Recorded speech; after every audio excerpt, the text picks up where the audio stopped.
Will Bruce Wayne be able to overcome the insurmountable odds and conquer the mass of monstrous muscle that is Bane? Or is his fate already sealed? Well, let's hop into the pages of Absolute Batman issue number 14 and find out what happens next together, shall we? Alrighty then, so the pacing and construction of this newest issue is actually really interesting. The idea being that Bruce is so stressed and under so much pressure right now, his mind is fragmented. And as such, we as the reader are treated to little snippets of Batman's past and present all kind of jumbled together like one big collage. In one story, Bruce readies himself for the big MMA fight between Waylon Jones and Bibbo Babowski, the one wherein Bruce and Selina had staked their entire financial future, while in the present, Batman readies himself for his final knockdown, drag-out confrontation against Bane. You know, it's like poetry, it's like it rhymes. Now, every time Batman has come up against Bane, he's just narrowly survived, so what is their plan to win this battle? Well, Alfred thinks they should make use of his Venom infusion. Sadly, Bruce only has 2 left. And then very quickly only 1 as he tests it on himself because it's the only way to know for certain if his body can actually take the full force of these new Venom abilities. And oh boy, when Batman takes to the Venom, he takes to it hard, turning into another twisted roid freak who looks like he's ready to burst out of his own suit. You thought he was big before? Well, he can actually get bigger.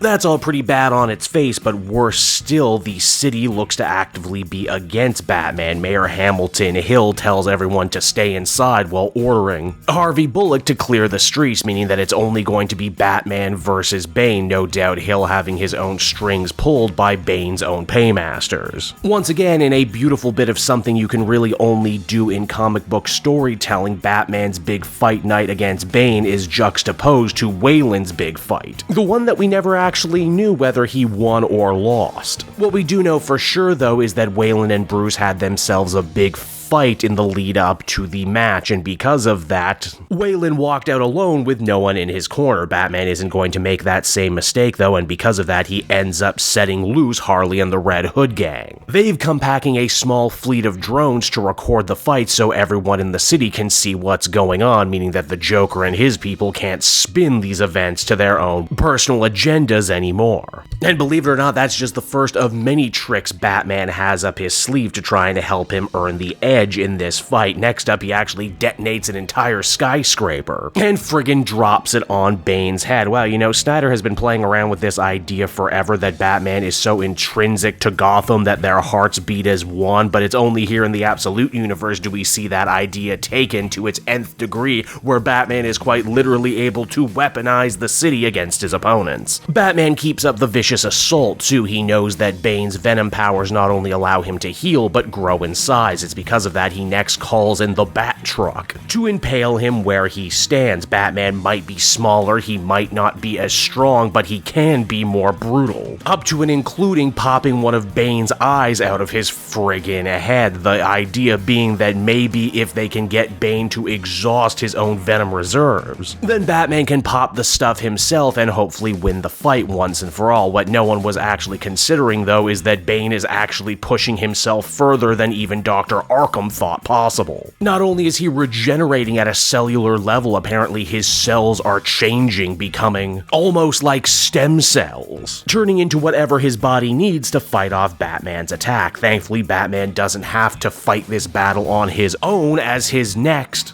big move involves tagging in Waylon Jones, the Killer Croc, as if this was a damn wrestling match. Not only is this incredibly cool, but it's also nice to know that there's no hard feelings between Bruce and Waylon. In fact, we actually finally get an answer to what happened at the end of the big Bibbo fight. You see, even after having all the odds stacked against him, and even after it looked like Bruce had actively bet against his friend to lose, Bruce actually rushed down to the ring and inspired Waylon to dig deep and go that extra mile. He would actually end up beating Bibbo that night, and it's a good thing too, because Bruce had actually taken everyone's money, including Falcone's, and bet it on his buddy to win, proving that at the end of the day, friendship really was was more important to him than financial security. Which of course now makes it even more poignant that all of these years later, in the very same building no less, these two friends hope to make the same lightning strike twice, as they once again battle a seemingly undefeatable foe. Killer Croc puts up a Herculean effort and even manages to do some real damage to Bane, but unfortunately this guy just cannot be stopped and he sees fit to try and split him down the middle like he was firewood. It's here Batman pulls off probably his most daring maneuver yet, jumping from the nosebleeds, bat axe in hand, to completely sever Bane's spine, saving his friend and, let's face it, looking pretty damn cool in the process. Before he can really savor the victory though, Bane just kind of ends up stitching his body back together like it was no big thing and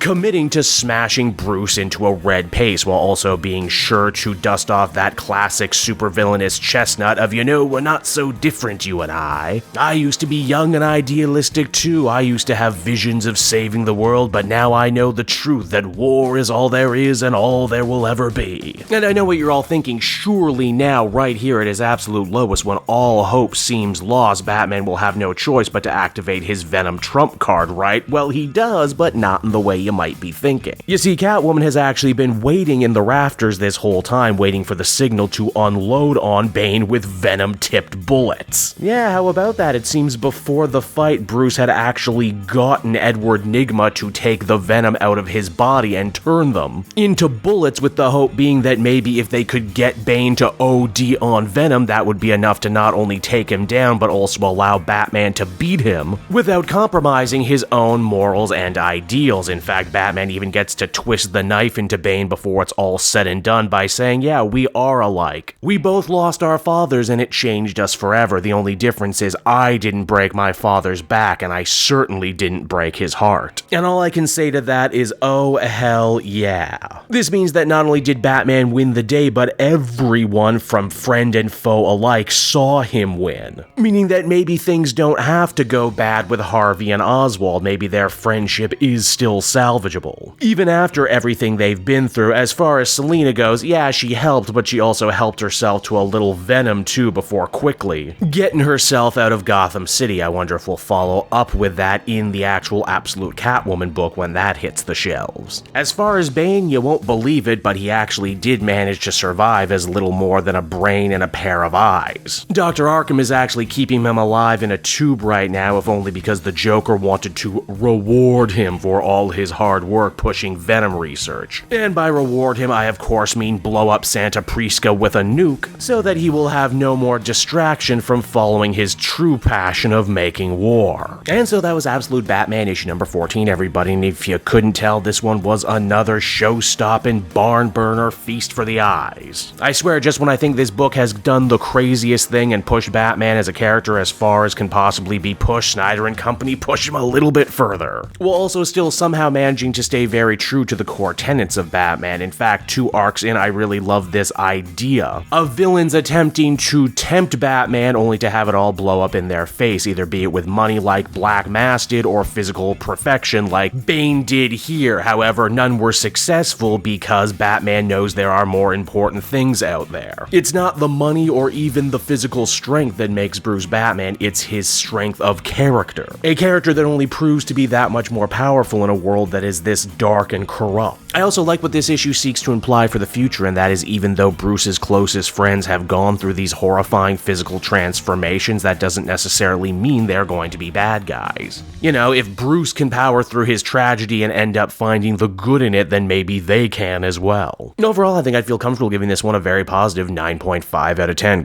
Great stuff. And I am literally radiating with excitement knowing full well that the next issue we will finally be getting into the Joker. Hey there everyone, it's your pal Cape Joel again, and if you're seeing my face right now, that means you watched to the end of the video, and I'll always be grateful for that. Retention helps in this crazy YouTube game, and so does becoming a patron. If you head on down to the description, you can find a link to my Patreon page. Recently just redid all the tiers, a lot of cool stuff offering up there, exclusive commentaries, exclusive polls, behind the scenes concept art for Capes and Quest. That's the brand new D&D show I've started soon. Never been a better time to become a patron. You can become a patron for as little as $1 a month and help the channel grow and, help me continue to deliver content like what you just saw. So I want to thank you all, and I will see you again next time. Bye-bye.